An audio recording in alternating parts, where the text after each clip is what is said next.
Okay, looking at the Toyota Multimedia screen, we see a bunch of options on the left-hand side right here. Clicking on the first menu up here with the little arrow will just bring you to the navigation screen. Now, if you are part of the subscribed navigation services, it will have the Toyota navigation here, and you can use that like your navigation system.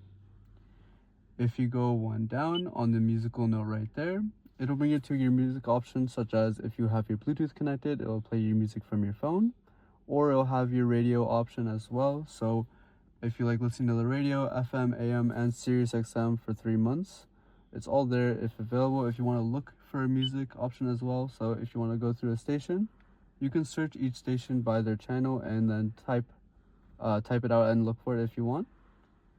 Moving on to phone, you can connect your mobile device and use that as you will. There will also be a CarPlay option or Android Auto if you use either of those.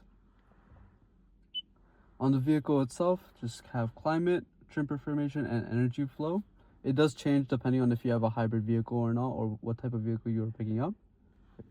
This is your settings right here. Just need to click right there and you can change all your settings through here.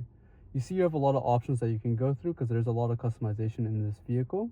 There's a couple options such as your Bluetooth and devices settings where you can add your own device and you can play with your CarPlay and everything like that.